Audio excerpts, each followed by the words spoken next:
Today, we'll be tearing down, cleaning up and reassembling this HPI engine. As you can see, this engine is quite dirty. It's taken a pretty big beating over the years.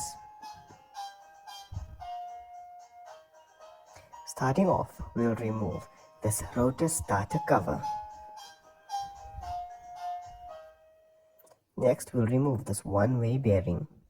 Be sure to keep it in the correct orientation. Next, we'll remove this crankcase. It's held into position with 4 bolts.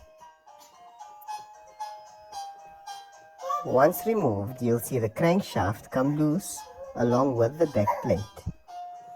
As we can see, our crankshaft is quite rusted and dirty and will need a good cleaning.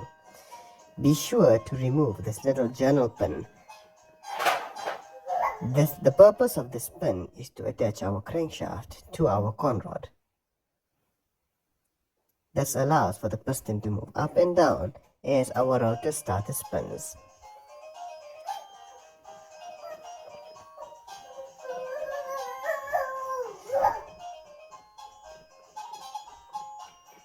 Next, we'll need to remove the exhaust pipe. It's held in position by these 2 screws.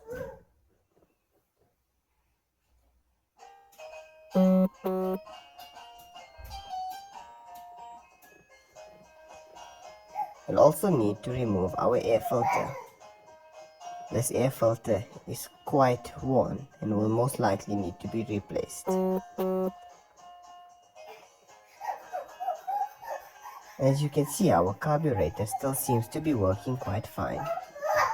We'll also remove the housing of our clutch, just to simply do a visual inspection. As we can see, our clutch shoes still look to be in a very good condition. We'll simply reassemble that.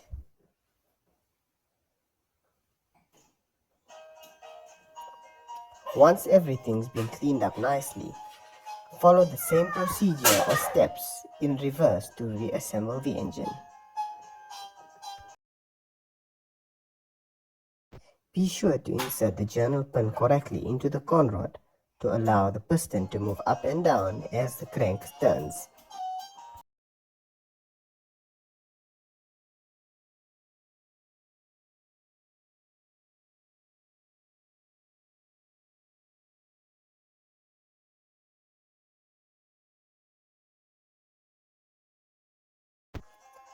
As you can see, our engine is quite badly rusted internally. However, we've done our best to clean that using some nitro fuel. Next, fit your crankshaft into position and ensure that it clicks correctly into place with the journal pin.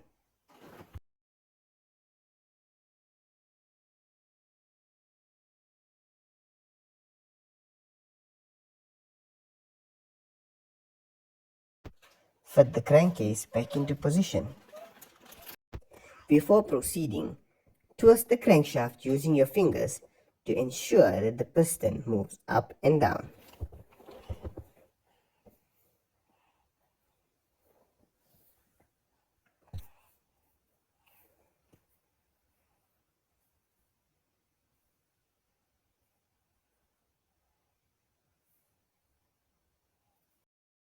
We can clearly see movement of our piston up and down as the crankshaft is rotated. This means our installation of the journal pin was correct. Once the engine has been assembled, we will do a final test using the rotor starter. As you can see, while the rotor starter spins, we've got definite movement of our piston as well as our clutch. This means our engine is freed up and will hopefully start in our next video.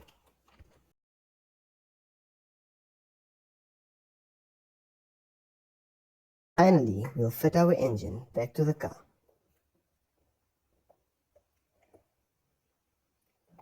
When fitting the engine back, ensure that there's a sufficient amount of play between your spur gear and the gear on the clutch.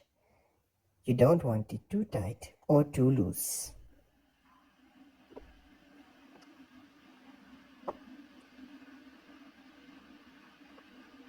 You should have this amount of play. We will also need to connect our servos. As you can see, our servo does open and close our carburetor successfully.